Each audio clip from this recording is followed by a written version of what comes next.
तारं वेतारं कर्म भूभृतां ज्ञातारं विश्वतत्त्वानां वन्दे तद्गुणे लब्धे वन्दे तद्गुणे लब्धे वन्दे तद्गुणे लब्धे। जुलपंच परमेश्वर भगवान की, देवादिदेवादिनाथ भगवान की, अंतिम शासनपति महावीर स्वामी भगवान की, परम पूज्य गुरुदेव श्री आदि सागर जी महावीर की देवी विमल सागर सरमती सागर जी महाराज की, परम पूज्य गुरुदेव श्री सुंदर सागर जी महाराज की, द्वादशाम चिन्मणी माता की।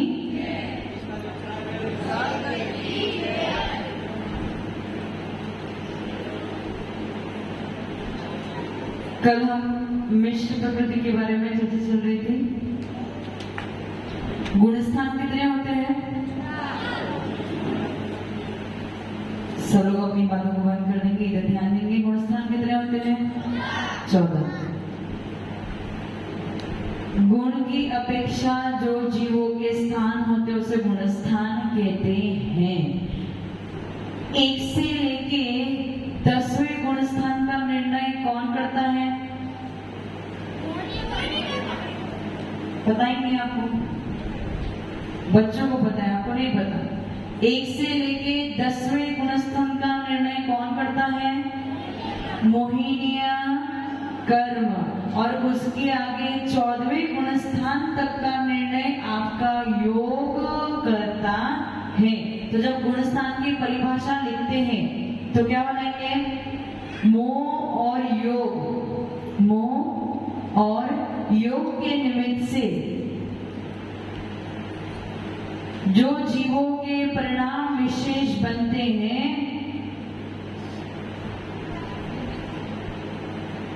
लिख लिया? नहीं लिखा, वापस होता है। मोह और योग के निमित्त से जो जीव के दर्शन और चारित्र गुण में, दर्शन और चारित्र गुण में तारतम्यता, तारतम्यता यानी ऊंच नीच, तारतम्यता ऊंच नीच, ऊंचा नीचा, हाँ वही उतार चढ़ाव।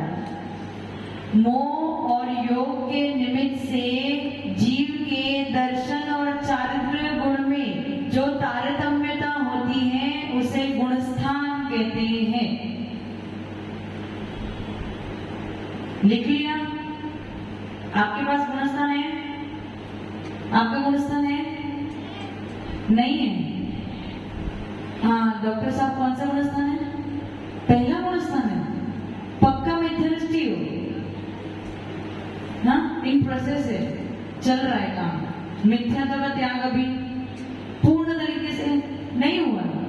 कब करोगे धनपाल जी? मिथ्यात्व का है उसी रहा, अभी हुआ नहीं त्याग? धनपाल जी हाँ साथ में चलने वाले? सच में त्याग नहीं हुआ आपका? ये हाईवे साफ हो गया, अब तो त्याग कर दो। आपको तो बोलना चाहिए महाराज जी, मिथ्यात्व का पूर्ण रूप से, मिथ्यात्व सबसे बड़ा पाप है। मैं पुनः वो जो पहले दिन वो जो लाइन बताई थी ना मैंने आपको, शास्त्र में क्या लिखा था? खुद का घात करना सबसे बड़ा पाप है। खुद का घात करना सबसे, लेकिन आचार्य भगवान कहते हैं जल के मर जाना, डूब के मर जाना, जहर खा के मर जाना, आत्महत्या कर लेना, लेकिन मिथ्यात्व का पोषण। धनपाल जी आयु बीत गई, अब तो मिथ्यात्व छोड़ दो। समझ रहे? तो अपनी बात क्या चली थी?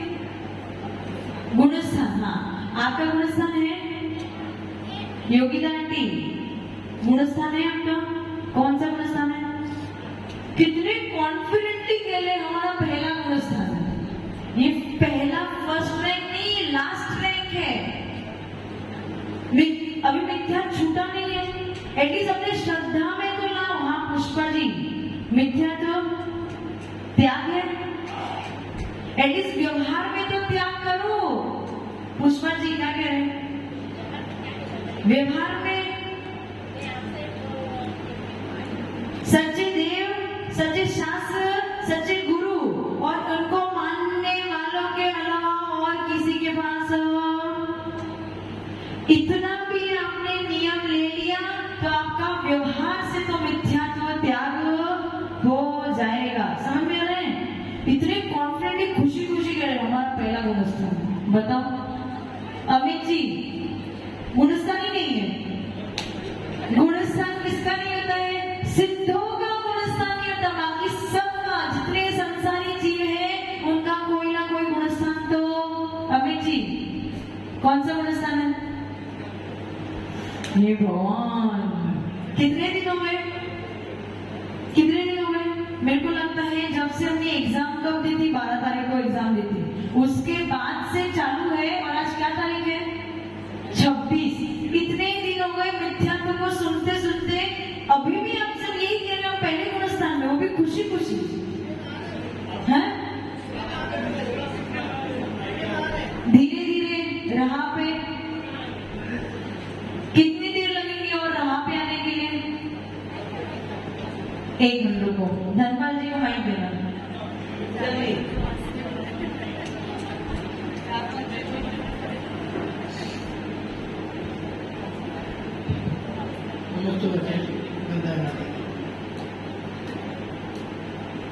बस लगातार असर हो रहा है। पहले अभी असर हो रहा है, पहले में थे और अब हम तीसरे तक आ गए हैं। तीसरे तक आ गए। आपको मैंने कल क्या बताया? तीसरे गुणस्थान का काल कितना है? कितना काल है? अंतर्मुरत। अंतर्मुरत तक ही उस गुणस्थान में रह सकते हो। उसके बाद आप मिथ्यात्व में जाओगे ही जाओगे, या फिर सफेद दृष्टि बनोगे। और बताओ आप कौन से गुणस्थान?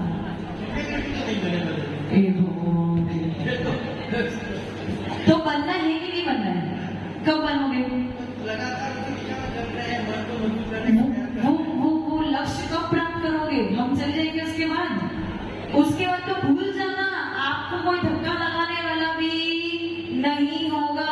अभी तो हम आपको धक्का लगा रहे हैं। धक्का लगाने की जरूरत नहीं पड़ेगी माता जी। जो कुछ सुन रहे हैं, सीख रहे हैं, वही हमें आगे बढ़ाना चाहिए। हम तो अभी ये भी बोल रहे हैं कि दीक्षा ले लो, उसका क्या करोगे? आगे बढ़ना जाएगा आपको कहीं। केस तो कराने की जरूरत है ही नहीं आपको। सारे कार्य भी पूरे हो गए। यशवंत आंटी कोई तकलीफ तो नहीं? काम है कोई तकलीफ तो नहीं? ले जाए, साथ में आएंगे।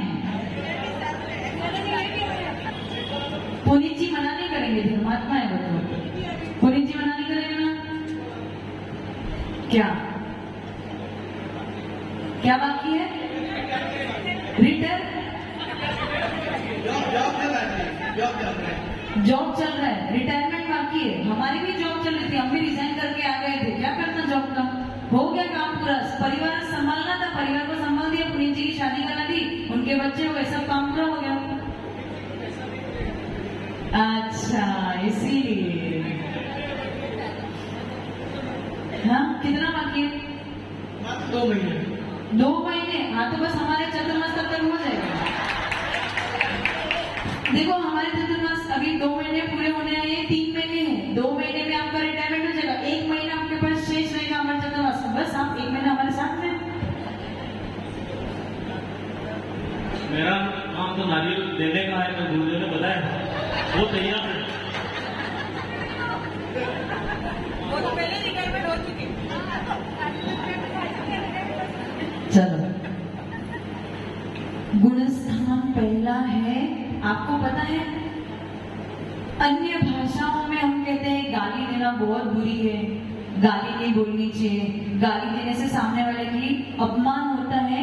लेकिन यदि हमारे शास्त्रीय भाषा में कहेंगे, यदि किसी ने तुमको मिथ्या दृष्टि बोल दिया कि तुम मिथ्या दृष्टि हो, तो सबसे बड़ी गाली, सबसे बड़ा अपमान हो गया। आज आप लोग हंसते हंसते कह रहे हैं हमारा पहला गुणस्थान है, लेकिन ये हमारे जैनियों के लिए सबसे बड़ी गाली है, शर्मनाक वस्तु है कि हम मिथ्या दृष्टि कैसे। यदि हमें एक बार कोई बोल मिथ्या दृष्टि है, तो दूसरे ही समय हमारे मन में ऐसी भावना कि किस प्रकार से हम सम्यक दृष्टि को ग्रहण करें और सम्यक दृष्टि बने। समझ में आया? ठीक है। हाँ, तो गुणस्थान की जो परिभाषा बताई थी उसमें क्या होता है, मोह और योग के निमित्त से आपके दर्शन और चारित्र्य गुण में जो तारतम्यता होती है उसे गुणस्थान कहते हैं। दर्शन को मोहित करने वाला कौन सा कर्म है? दर्शन मोहिनी है। चारित्र्य को मोहित करने वाला कौन सा कर्म है? चारित्र्य मोहिनी है। दर्शन मोहिनी में पहला भेद था मिथ्या। पहला भेद कौन सा था? मिथ्या। मिथ्यात्व की परिभाषा क्या थी? बहुत सारी बताई थी, लेकिन यदि प्रॉपर परिभाषा चाहिए तो आप तो आगम और पदार्थ पर जो आप आगम और पदार्थ पर जो श्रद्धा ना करने दे उसे मिथ्यात्व कर्म कहते हैं। आप त्यागी देव, देवादिदेव, आप यानी भगवान, आगम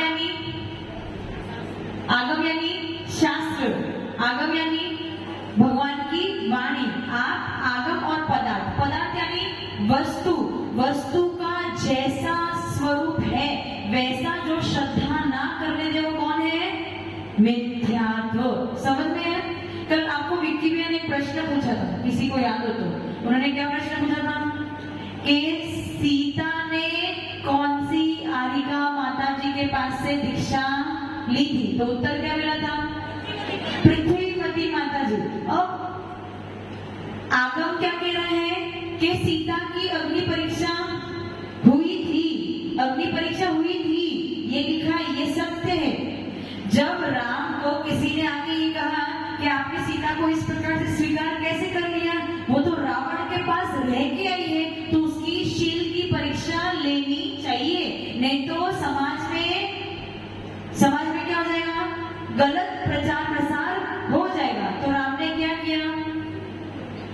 अग्नि परीक्षा लेने की बात हो गई तो सीता ने क्या किया? अग्नि कुंड में खड़ी हो गई, लेकिन वो अग्नि कुंड में खड़े होने के बाद जब अग्नि जलाई तो अग्नि क्या हो गई? जल में परिवर्तित हो गई। अब जो अन्य संप्रदाय वाले जो बात बताते हैं वो क्या बताते हैं? अग्नि परीक्षा दी और पृथ्वी में समा गए, लेकिन सत्य घटना क्या है? अग्नि परीक्षा दी, उसके बाद विरक्त होकर पृथ्वीवती माता जी के चरणों में समा गई। उसका मतलब क्या हुआ? पृथ्वीवती माता जी के चरणों में समा गई, यानी उनसे आरिका दीक्षा ले ली। और इसका अर्थ का अनर्थ क्या हो गया? अर्थ का अनर्थ क्या हो गया कि पृथ्वी में, समझ में है ना? तो लोग क्या करते हैं? सुनते कुछ है, समझते कुछ है और कहते, और इसी से अर्थ से अनर्थ होता है, और इसी को मिथ्यात्व। समझ में आया पवन जी? अर्थ का अनर्थ, अर्थ का अनर्थ किया ना। जैसे अच्छा उदाहरण कौन सा दिया? चलो मैं सुना देती हूँ उदाहरण। आलू किसको खाने को मिलते हैं? देवों को मिलते हैं, नारकियों को मिलते हैं आलू खाने को, तिगेंचों को मिलते हैं पर कच्चे कच्चे, अच्छे पके हुए मसाले वाले तो किसको मिलते हैं? किसको मिलते हैं? तो अर्थ का अनर्थ करना तो क्या बोलेंगे? माता जी एक मनुष्य गति का ही तो सौभाग्यशाली जीव है जिसको अच्छे मसाले वाले आलू मिलते हैं, तो क्यों त्याग करिए? अर्थ का अनर्थ हो गया। ये किसका काम है? मिथ्या दृष्टियों का काम। तर्क का वितर्क करते हैं, इसको वितर्क कहते हैं। समझ में आ रहा है तुम लोग को? क्या है? तो ऐसे ही जो गलत श्रद्धा या अर्थ का अनर्थ करने वाला काम जो है वो किसका है? मिथ्या दृष्टि का है। और मिथ्या दृष्टि किसकी वजह से? मिथ्यात्व कर्मों के वजह से। दूसरा कर्म था हमारा, दूसरा कर्म क्या था? सम्यक मिथ्या। अमित जी दूसरा कर्म क्या था? सम्यक मिथ्या, जिसमें सम्यक भी है और मिथ्यात्व भी है, दोनों की मिली जुली सरकार है, उसे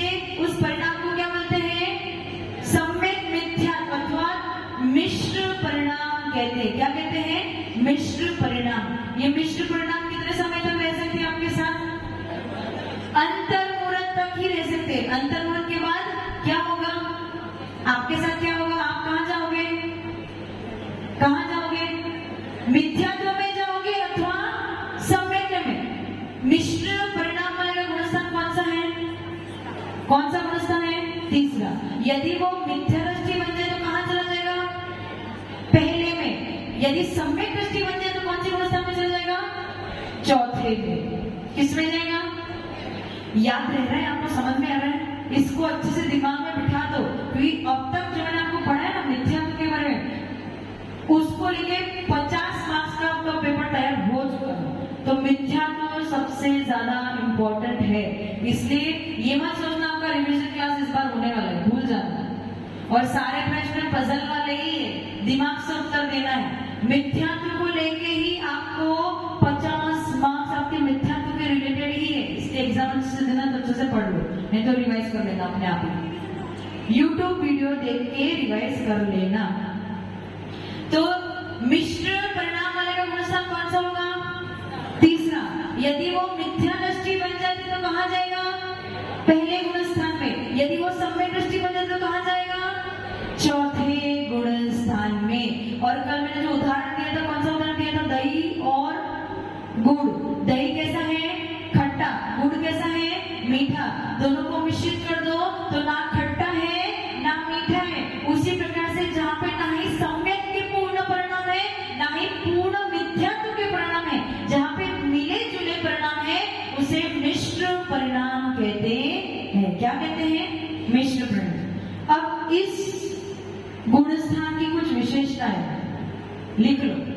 इस गुणस्थान में जीव का मरण नहीं होता है। इस गुणस्थान में जीव का मरण नहीं होता है। जो भी जीव इस गुणस्थान में आएगा, अंतर्मुरत तक तो इस गुणस्थान में रहेगा ही रहेगा। अंतर्मुरत यानी 48 मिनट में एक समय कम और आवली में एक समय ज्यादा, ये पूरा अंतर्मुरत हो गया। जो इस गुणस्थान में आएगा, अंतर्मुरत तक तो इस गुणस्थान में रहेगा ही रहेगा। और अंतर्मुरत तक अर्थात इस गुणस्थान में जीव का मरण नहीं होगा। मरण नहीं होगा। इस गुणस्थान में जीव को आयु का बंध भी नहीं होगा। क्या बोला मैंने? इस गुणस्थान में जीव को आयु का बंध भी नहीं होगा। ये दो विशेषताएं लिखी। एक तो क्या है? पहली विशेषता क्या है? मरण नहीं होगा। दूसरी विशेषता क्या है? आयु का बंध नहीं होगा। तीसरी विशेषता लिखो। आपने मारणांतिक समुद्घात के बारे में सुना है? मैंने आपको पहले ही बताया था, मैंने पहले क्लास में बताया था मारणांतिक समुद्घात। इधर देखो यशवंत जी, बाद में लिख लेना। मारणांतिक समुद्घात के बारे में सुना है? लविश जी, पुनीत जी, पहले क्लास में अमित जी। मारणांतिक समुद्घात, मरण के अंत में समुद्घात होता है, जिसमें जीव के साथ क्या होता है? अपने शरीर से कुछ आत्मा के प्रदेश बाहर निकलते हैं और कहां जाते हैं? जहां पे आपको अगला जन्म लेना है, वहां पे जाके उस स्थान को छू के पुनः अपने शरीर में प्रवेश कर जाते हैं। कब होता है ये? कब होता है? मरण से एक अंतर्मुरत पहले मारणांतिक समुद्घात होता है। अब यहाँ पे पहली विशेषता मैंने क्या बताई थी? मरण नहीं होता। और क्योंकि मरण नहीं होता, इसलिए मारणांतिक समुद्घात भी नहीं होता है। 3 विशेषता हो गई। कितनी विशेषता हो गई? पहली क्या थी?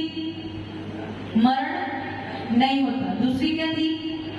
आयु का बंध नहीं होता। तीसरी क्या है? मारणांतिक समुद्घात नहीं होगा।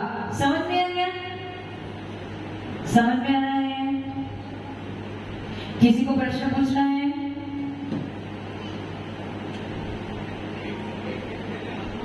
माइक माइक में।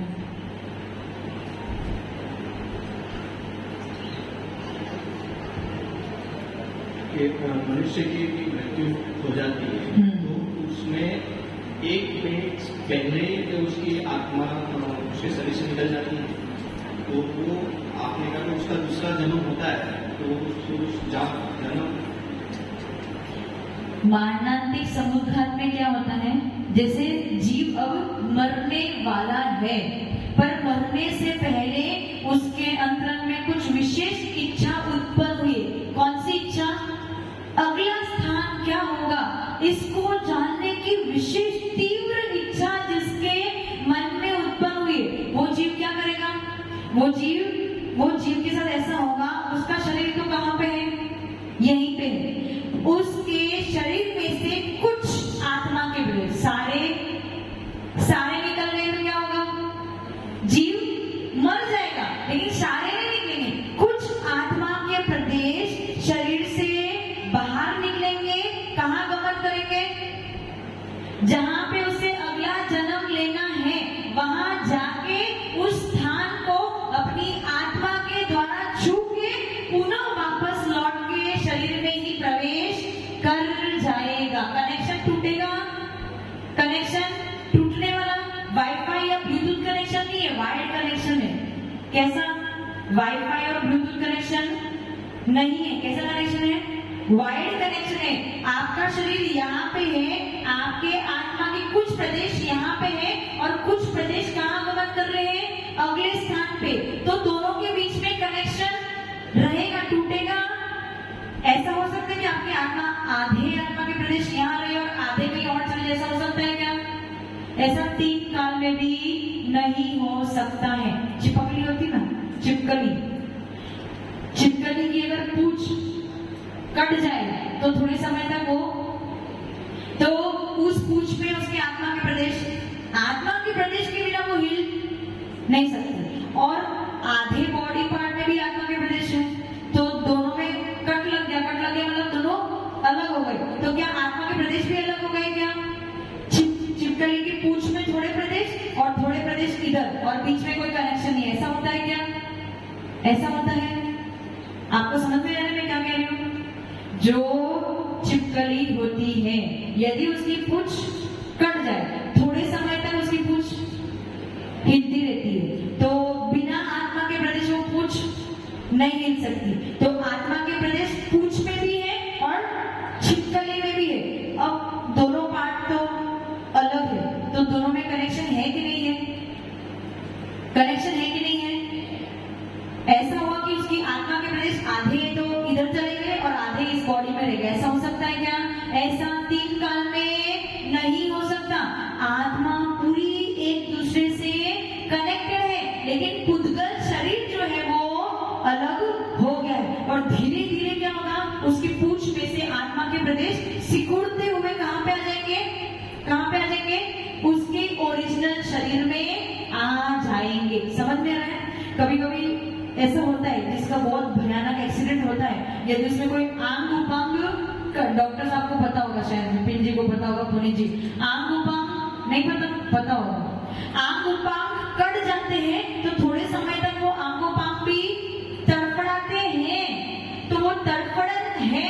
क्यों तड़फड़न है? क्योंकि अभी भी उसमें आत्मा के प्रदेश शेष बचे हैं। धीरे धीरे वो आत्मा के प्रदेश सिकुड़ना प्रारंभ हो। सिकुड़ना मतलब जैसे ये हाथ कट गया तो ये हाथ अलग पड़ा है, ये शरीर अलग पड़ा है, फिर भी इस हाथ में थोड़ी सी हलन चलन होगी। इसका मतलब आत्मा के प्रदेश यहाँ पे भी है और शरीर में भी है। अब धीरे धीरे क्या होगा? धीरे धीरे आत्मा के प्रदेश यहाँ से सिकुड़ना प्रारंभ होंगे और फिर कहाँ पे आ जाएंगे? अपने ओरिजिनल शरीर में, जो एक्चुअल शरीर है उसमें समा जाएंगे। तब जाके ये बिल्कुल डेड, ये हाथ कैसा हो जाएगा आपका? बिल्कुल डेड हो जाएगा। समझ में आया? हाँ, जुड़ जाता है। जुड़ जाने के लिए भी जब आप उसे जुड़ाते हो तो समझो बिल्कुल डेड हो गया है। डेड हो गया, उसके बाद भी यदि आप जोड़ते हो तो वो जो आप स्टिच वगैरह करते हो, नर्व्स वगैरह कनेक्ट करते हो, ब्लड फ्लो चालू हो जाता है। उसके बाद हो सकता है वो आत्मा के प्रदेश वापस पुनः उसमें एंटर कर जाए, तो आपका वो हाथ चालू हो जाएगा। समझ में आया? समझ में आ रहा है ना मैं क्या कह रही हूँ?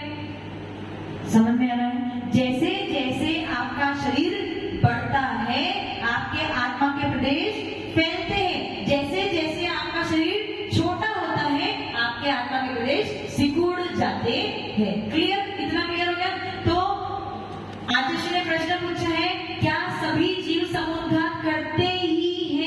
तो इसका उत्तर है सभी जीव समुद्घात नहीं करते हैं, कुछ कुछ ही जीव मरण से पूर्व मरणांतिक समुद्घात करते हैं। समझ में आया सबको? समझ में आया? प्रश्न किसी के मन में कोई प्रश्न? हाँ पूछा।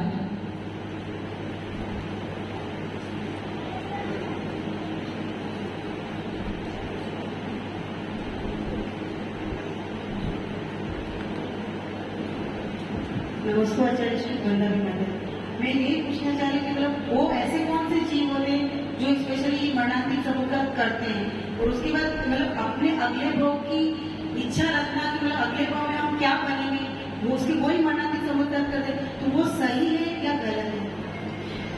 देखो, मरण से पूर्व मरणांतिक समुद्घात वही जीव करेंगे जिसका आयुबंध हो चुका है।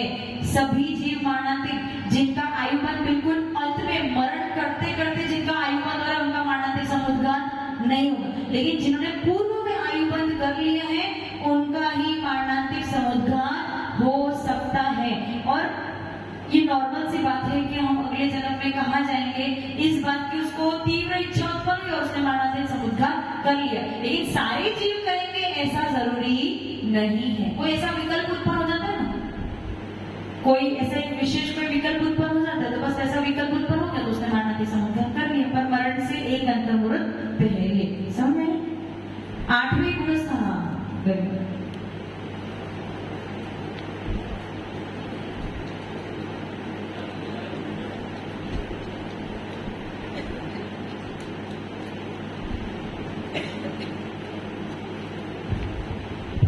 नमस्कार आचार्य श्री वंदना मैडम, मेरा प्रश्न ये है कि दूसरे गुणस्थान में कौन से जीव होते हैं, और एक और है कि हम कभी कहीं घूमने जाते हैं किसी टूरिस्ट प्लेस पे, तो वहाँ कोई दूसरा जैसे हिंदू मंदिर होता है, तो वहाँ जाके भी हम यदि ऐसा जैसे मैं मेरी बात करूँ तो मैं वहाँ जाके भी नमोकार मंत्री पढ़ती हूँ और वापस बाहर आ जाती हूँ, तो वो सम्यक मिथ्यात्व निष्क है या सिर्फ मिथ्यात्व या सम्यक? बैठ जाओ। दूसरे गुणस्थान की चर्चा अपन तब करेंगे जब चारित्र मोहिनी की बात करेंगे, क्योंकि वो चारित्र मोहिनी की वजह से वहां पे होता है। ठीक है? और जो प्रश्न आंटी ने पूछा उसका उत्तर मैंने पहले भी दिया था जब आंटी नहीं आए थे क्लास में। मैंने बताया था श्रद्धा मजबूत करनी, सच्चे देव, सच्चे शास्त्र, सच्चे गुरु की परिभाषा हमारे दिमाग में बिल्कुल क्लियर फिट बैठ जानी चाहिए। उसके बाद यदि आप टूरिस्ट प्लेसेस पे जाते हो, वहां पे अन्य कोई भी स्थान पे जाते हो, आपके मन में ये श्रद्धा पक्की है, क्या पक्की है भैया? हमारे सच्चे देव शास्त्र गुरु नमोकार मंत्र, इसके अलावा हमारे लिए कोई पूजनी नहीं, ये आपको पता है।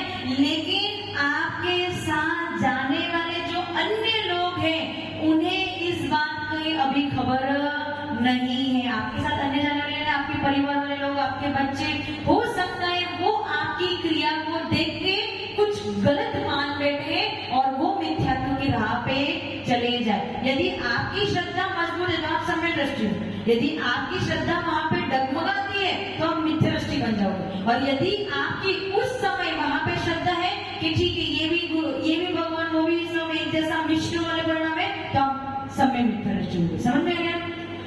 समझ में आ रहा? वहां जाके नमोकार मंत्र का जाप करना गलत नहीं है, पर तकलीफ कहाँ पे आ रही है? हमें देखने वाले बहुत लोग हैं, हमारे साथ जाने वाले हैं, हमारी श्रद्धा अटूट है, लेकिन जाने वालों की श्रद्धा अटूट है क्या?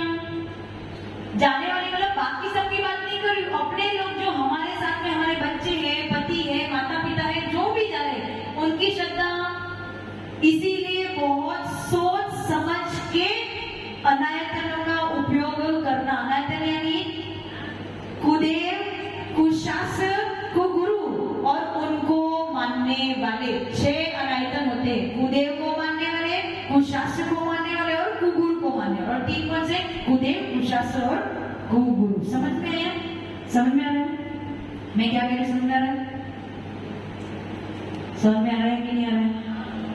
यदि देखो यहाँ पे भगवान की यक्ष यक्षिणी को मानने वाले बहुत लोग, ठीक है, सब मानते हैं ना भगवान की यक्ष यक्षिणी है, धर्म की रक्षा करते हैं, भगवान की रक्षा करता है, हमारी रक्षा करता है, हमारे धर्म की रक्षा करते हैं, तो उनको यदि आप अपने ही मंदिर में यक्ष यक्षिणी के सामने जाके हाथ जोड़ लोगे तो सामने वाला व्यक्ति अगर देखेगा भी, आपका बेटा देखेगा भी तो क्या सोचेगा, मम्मी कहाँ गई है, मम्मी कहाँ गई है, कहाँ गई मम्मी, कौन से मंदिर, दिगंबर जैन मंदिर गई है, कहाँ गई है, भगवान के पास गई। लेकिन उसी स्थान पे यदि हम कहीं और जाके खड़े होंगे तो हमारे बच्चे क्या बोलेंगे, क्या बोलेंगे, समझ में? तो उनके मन में क्या असर पड़ेगा, ये सोच के हमें कोई गलत कार्य नहीं करना है। समझे? क्लियर? तो अनायतन है कुदेव, कुशास्त्र, कुगुरु, और कुदेव को मानने वाले, कुशास्त्र को मानने वाले और कुगुरु को मानने। इन 6 के पास जाने से पहले अपने दिमाग को बिल्कुल क्लियर कर लो, अपनी बुद्धि को बिल्कुल सही कर लो, उसके बाद सोच समझ के उनके पास जाना। समझ में? समझ में? चलो 8:10 हो गए हैं। अच्छी को हमें सुनना है। आइए 3 विशेषता याद होगी ना हमको। आयुबंध नहीं होता है, मरण नहीं होता, माननाती समुद्घात भी नहीं होता। कहाँ पे नहीं होता है? तीसरे गुण स्थान में। इस गुण स्थान का काल कितना है? अंतर्मुहूर्त। अंतर्मुहूर्त के बाद कहाँ जाओगे? मिथ्यात्व में जाओगे या फिर सम्यक दृष्टि बन जाओगे। ओके, ओम नमः सिद्धेभ्यो। एक बार सरस्वती माता के चरणों में जाप करेंगे।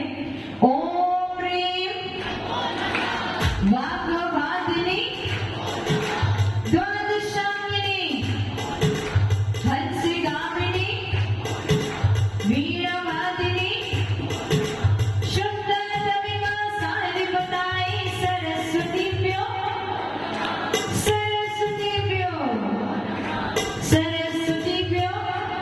जीवन द्वादशांगिनी वाणी माता की, अच्छे गुरुदेव सुंदर सागर जी महाराज की। पंच प्रवेशी भगवान की, एक आदिनाथ भगवान की, आचार्य गुरुदेव सन्मति सागर जी महाराज की, द्वादशांगिनी माता की। बोले दिव्य तपस्वी आध्यात्मिक राष्ट्र आचार्य सुंदर सागर जी गुरुदेव की, गुरुदेव की, गुरुदेव की। चर्चा चल रही है मिथ्यात्व की, और मिथ्यात्व की चर्चा करते करते इतना समझ में तो आ रहा है कि कहीं ना कहीं हम लोग गलत, और ये भी समझ में आ रहा है कि यदि तीन शासन मिलने के बाद मिथ्यात्व का त्याग नहीं कर पाए तो हमारा जिन शासन में आना व्यर्थ है। अभी माता जी ने आपको बताया कि मिथ्यात्व क्या कराता है। मोहिनीकरण के 2 वेदों में से एक वेद दर्शन मोहिनी था, एक चारित्र मोहिनी था। दर्शन मोहिनी जो था वो श्रद्धा को गलत करता है, चारित्र मोहिनी चारित्र को बिगाड़ता है। और 14 गुण स्थानों में से पहले 10 गुण स्थान मोहिनीकरण के निमित्त से होते हैं। 11वां 12वां 13वां 14वां मात्र योगों के निमित्त से होता है। इसलिए हमारे आचार्यों ने जब गुणस्थान की परिभाषा बनाई तो 2 चीज पे जोर दिया, एक मोहिनी पर और एक योगों पर। अर्थात मोह और योग के निमित्त से, किसके निमित्त से? मोह और योग के निमित्त से क्या होगा? मोह किसको होता है? जीव को। योग किसको होता है? जीव को। तो मोह और योग के निमित्त से आत्मा के, आत्मा में क्या है? आत्मा में क्या है? गुण। कौन से गुण? अनंत गुण है। उसमें एक गुण है श्रद्धा और एक है चारित्र। मोहिनीकरण क्या करता है? श्रद्धा को बिगाड़ता है और चारित्र को बिगाड़ता है। योग क्या करते हैं? कर्मों को लाते हैं। इसलिए मोह और योग के निमित्त से आत्मा के श्रद्धान और चारित्र गुण में जो ऊपर नीचे या जो तारतम्यता या जो उतार चढ़ाव आता है वो ही गुण स्थान है, और इसमें जो रहता है वो जीव होता है। जो इन गुण स्थानों में रहता है वो जीव होता है, और जो इन गुण स्थानों से पार हो जाता है वो शुद्ध जीव कहलाता है। इसलिए सबसे जरूरी है कि हम अपने मोहिनीकरण को समझे। यदि मोहिनी को विजय प्राप्त कर ली मोहिनी पर, तो फिर तुम्हारा योग कुछ भी करने वाला नहीं है। इसलिए आचार्य कह रहे हैं कि सबसे पहले मिथ्या छोड़ो। अभी अभी आप सुन रहे थे राम जी के बारे में। रावण कौन था? अच्छा था बुरा था? विपिन जी अच्छा था। तो आपने अभी तक अपने मंदिर में रावण की मूर्ति नहीं बनवाई। रावण अच्छा था। जब रावण अच्छा था तो दशहरे पे जलाते क्यों? अच्छा ये बताओ, राम बढ़िया था, रावण बढ़िया था? राम जी बढ़िया थे, रावण खराब थे। तो अभी तो बोले था रावण बढ़िया थे, दोनों बढ़िया। तो फिर रामायण नहीं बनती।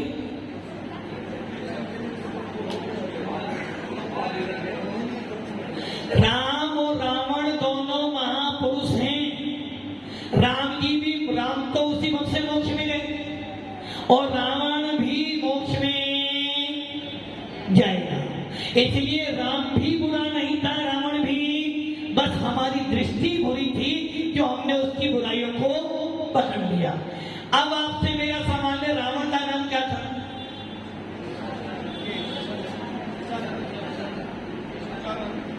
दशानन। कौन बोला? साधना जी के। हाँ ये बताओ, दशानन नाम कैसे पड़ा उसका? 10 मुख थे, 10 मुख थे ना। आप देखो, अपने शास्त्रों में ये आता है कि जब रावण पैदा हुआ था तो उसकी माँ ने, जब वो थोड़ा बड़ा हुआ तो उसकी माँ ने बोला, बेटा ये हार हमारा खानदानी हार है और ये हार जिसके पास में होता वो लंका का अधिपति होता है, और ये हार आज हमारे पास तो है किंतु फिर भी हमारा शासन लंका पर नहीं है। जैसे ही उस रावण ने वो हार देखा तो उसमें 10 मुख। यदि कोई भी आप हार देखोगे तो उसमें आपके मुख देखेंगे ना, बस इसी कारण उसका नाम दशानंद पड़ गया। असली नाम तो दशानंद था। रावण क्यों पड़ा? जब उसने बाली महाराज पर, बाली मुनिराज पर उत्सव करा और जब उन्होंने अपनी अंगूठे को थोड़ा सा दबाया तो वो दब गया और वो रोने लगा, जब से उसका नाम रावण पड़ गया। हमने क्या कर दिया? 10 मुख वाला व्यक्ति, ये क्या हो गया? मिथ्या। अब देखें हनुमान जी, हनुमान जी को हर कोई व्यक्ति मानता है, क्योंकि हनुमान जी ने सबसे बड़ा काम क्या किया? सुनील जी, क्या काम किया हनुमान जी? लंका गए थे, श्रीलंका, तुम भी हो। हनुमान जी ने सबसे बड़ा काम किया था कि मेरे रोम रोम में राम के प्रति अगाध भक्ति है। और जब हनुमान से पूछा, तुमने सीता माता देखी? बोला, मैंने सीता माता की, मैंने तो बस आपको देखा था और उसी दिन से अपने हृदय में मैंने राम सीता। हनुमान जी के लिए राम जी से बड़ा कोई नहीं था। हनुमान राम जी का सबसे बड़ा भक्त था। और हनुमान जी कौन थे? विद्याधर, बानर वंशी थे। और जब वो लंका गए, उन्होंने अपनी विद्या से बानर का रूप बनाया। क्या हो गया? हमने उसी रूप को, यही मिथ्या चीज वही है ना। उधर जब रामायण पढ़ते हैं, रामानंद जी ने टीवी पे रामायण दिखाई और उस समय जब रामायण आती थी ना, जैन हो या अजैन हो, टोपी वाला नहीं, जैन हो या, क्या करते थे? यदि रामायण आ रही है, खाना पीना भी एक तरफ, दुकानदारी एक तरफ, टीवी चाहिए तो चाहिए। उस समय उस रामायण में जब सीता लंका से लाए, एक धोबी के बोलने पर राम जी ने उसका परित्याग कर दिया और उसके बाद परीक्षा हुई। अब आप सोचो, परीक्षा हुई और कोई पृथ्वी में समा जाए, जबकि हमारा शासन क्या कह रहा है? पृथ्वी मती से उन्होंने आरिका बनी और देव गति में गई। क्या हुआ? हमने वास्तविक बात को छोड़ दी और नई बात बनाकर, यही मिथ्या है। वस्तु के वास्तविक स्वरूप का बोध नहीं होना, इसलिए मिथ्या तो, अमित जी मिथ्या छूटिए, आपका छूटेगा अगले भाग में। पवन जी मीठा हो गया, पूनम जी चल रहा है, मीठा चल रहा है, पंकज जी उनका छोड़ दिया, हाँ नीरेन जी आपका नहीं छोड़ा, हाँ पंडित जी आपका बोलो महाराज सबका साथ तो देना ही पड़ता है। अच्छा इधर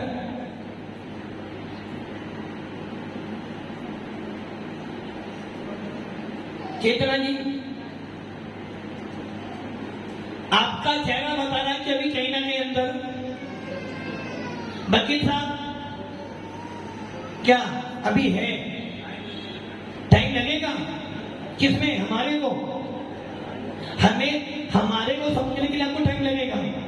एक ना रखना आचार्य कुंद कौन स्वामी अपने शब्दों में स्पष्ट लिख रहे हैं, यदि जितनी देर आप जहर को अपने मुख में रखोगे वो जहर उतना तुम्हारा शरीर खोखला कर देगा।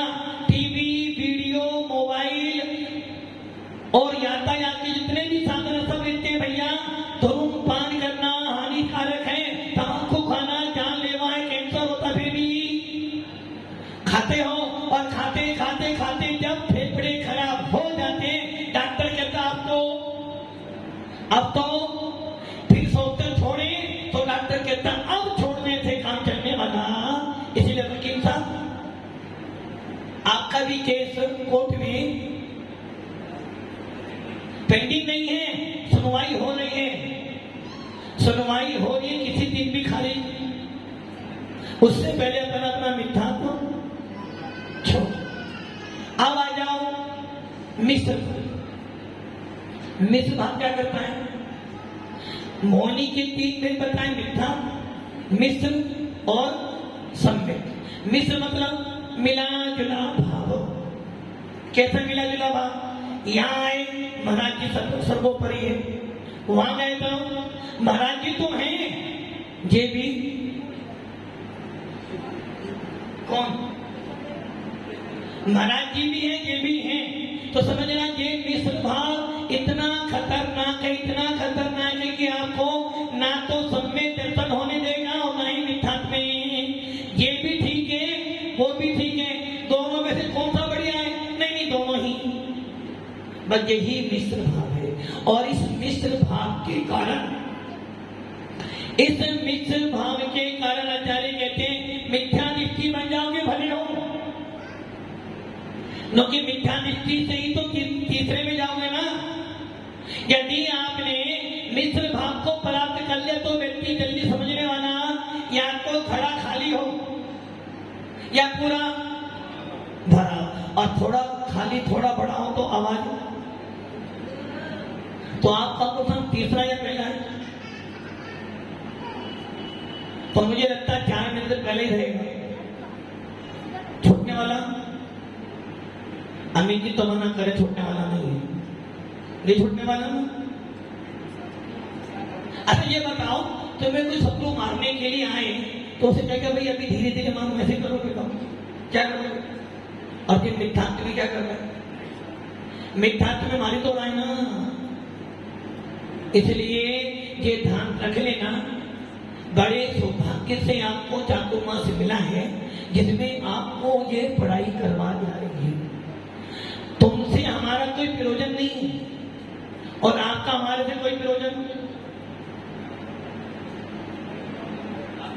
हमारा आपसे कोई प्रयोजन, आओ तो बैलगांव तो भीड़, हमारा आपसे कोई प्रयोजन नहीं है। और ना आप हमारे कुछ कौन हो, आप हमारे कौन हो, नहीं हो, हमारे कौन हो, हमारे कौन हो, कम भक्त, हमारे कौन हो, कौन हो, कुछ भी नहीं हो। हमारा तुम्हारे से कोई लेन देन, कोई स्वार्थ, किंतु आपका हमारे से स्वार्थ है ना। किनका स्वार्थ है, आपका, हमारा कोई स्वार्थ। बोलो महाराज फिर आपको हाथ कौन कराएगा, कौन कराएगा, अरे भाई तुम नहीं करोगे दूसरा करवाएगा। हमारा तुम्हारे से कोई स्वार्थ नहीं,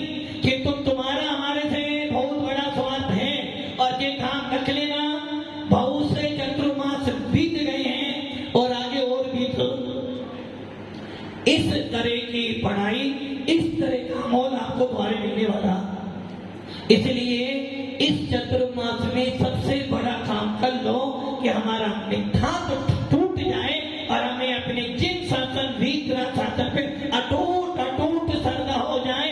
आधी रात में भी कोई हमें मारने आए, बोल कौन है? अरहंत शरणम अच्छा अंकलन को निकलन। दो भाई थे, बोध स्कूल में चले गए, पढ़ाई करने बैठ गए और एक विषय पर विवाद हो गया। गुरुजी को नहीं आया, बड़े भाई ने शब्द बढ़ा दिया सियादो। ये शब्द बढ़ाकर सब चले गए। जब गुरुजी आए और देखा ये किसने बढ़ाया, कोई ना कोई यहाँ पर दिगंबर जैनी आ गए। क्या बढ़ाया था? सियादो अर्थात कथनचित वस्तु, कथनचित अमित जी बेटे भी हैं। नहीं, अमित जी बेटे, अमित जी पति ही हैं, गलत हो जाएगा। ऐसे ही बौद्ध साधु जो होते हैं, बौद्ध शासन हर वस्तु को अनित्य मानता है, वस्तु अनित्य क्षणिक बात। उसमें से बस क्या बढ़ाता? सियादो। इस शब्द को देखकर ही वो गुरु समझ गया कि यहाँ कोई ना कोई दिगंबर जैनी। और जब बच्चे रात में सो रहे थे और जब डरते तो किसको याद करते हो? आदि आज आपके ऊपर कोई आपत्ति आ जाए, किसे याद करोगे?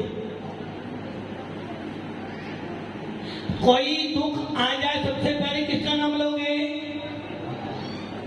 झूठ बोल रहे माँ को सबसे पहले तो माँ का नाम ही आएगा। वो बौद्ध भिक्षु सोचते हैं आदि रात में सब बच्चे को जब डरेंगे तो अपने अपने इष्ट को याद करेंगे और सबके बाद दो व्यक्ति खड़े कर दिए और जैसे ही डर लगा बर्तन फेंके। अंकलन कौन कहते हैं? बुद्धम। सब लोग कह रहे बुद्धम शरणम गच्छामि, अब वो तो कह रहे अरहंत शरणम। पकड़ लिया, किंतु उन्होंने अपनी श्रद्धा, तो ऐसी श्रद्धा हमारी तो है, आपकी तो मिश्र भाव क्या करना है? ना तो मिथ्यात्व में जाने देना है, ना सम्मित में जाने देना। कितनी देर के लिए? अंतर होने के लिए। और ये गुण स्थान जिसने एक बार प्राप्त कर लिया, कितनी बार? तीसरा, निश्चित वो अर्ध पुद्गल परावर्तन में मोक्ष जाएगा, क्योंकि वो की भव्य है। जितने पहला गुण स्थान छोड़ दिया, तीसरे में आ गया, चौथे में आ गया, भव्य ही है, मोक्ष जाएगा। और इस गुण स्थान की तीन विशेषताएं थी। पहली, मारणांति सम्मुखात नहीं होता। नंबर 2, आयुबंध नहीं होता है। और नंबर 3, मरण नहीं होता है। मारणांति सम्मुखात के बारे में माता जी ने बता दिया। मरने से एक अंतर्मुक्त पहले आत्मा के प्रदेश कुछ भाग निकलते हैं, जहां हमें जन्म लेना है वहां जाते हैं, छोकर आते हैं और वापिस शरीर में प्रवेश कर जाते, फिर मरण करते हैं। जिन्होंने आयु बंद कर लिया है उसमें से ही कुछ जीव कर सकते, सभी जीव। तो हमें क्या करना है? तो मिथ्या को छोड़ना है, सम्मित को पराग करना है और तीसरे में जाना नहीं। अब अंतिम बात, बहुत बार हम लोग सर्व साधु सम्मेलन करते हैं, सब साधु एक मंच पर बैठे हैं। अब मान लो उसमें सम्मित दृष्टि भी है और अब आप सब आओगे, बोलो क्या करोगे? हाथ जोड़ोगे? हाथ जोड़ोगे ना? जब एक दिगंबर साधु सबके बीच में बैठा है, आप हाथ जोड़ोगे? जोड़ोगे ना? तो क्या हुआ? सब बैठे, सब बैठे हैं। अरे आप जब मंच पर जाओगे, आपने मुझे नमस्कार किया, उधर नमस्कार नहीं करोगे तो क्या हो जाएगा? पीछे बात कर रहे हो, वो फिर सर्व साधु सम्मेलन का हो जाएगा, फिर वो सर्व कथाएं सम्मेलन हो जाएगा। इसलिए बड़ी सोच समझ कर जैसे वो कह रहे थे ना, कहीं घूमने फिरने गए, हमें नमकार मंत्र जप लिया। मान लो मैं कल सवेरे किसी मंदिर चला जाऊं और वहां बैठ के पूरा सामायिक पे बैठ जाए और मंदिर के सामने आप भी निकलोगे, महाराज जी जाने, तो कोई ना कोई मंदिर में तो अति से आप भी क्या करोगे, ओम जय, क्या हुआ, मिथ्या का पोषण। इसलिए बड़ी समझदारी से हमें अपना बचाओ, सामने वाले को बुरा भी नहीं लगे और हमारा मिथ्या कर्म का उदय भी नहीं है। व्यापार कैसे करते हैं, सामने वाला ग्राहक नाराज भी ना हो और दो पैसे अपने को, वैसे ही हमें मिथ्या का पाप भी ना लगे, सब में भी नाराज ना हो और हमारे सामने वाले को ठेस भी ना पहुंचे। इस प्रकार काम करो कि आपकी सत्ता मजबूत बनी रहे और लोग बीमार में आप बचे। इसलिए अपने मिथ्यात्व को छोड़ने का उद्यम करो और अपना मोक्ष मार्ग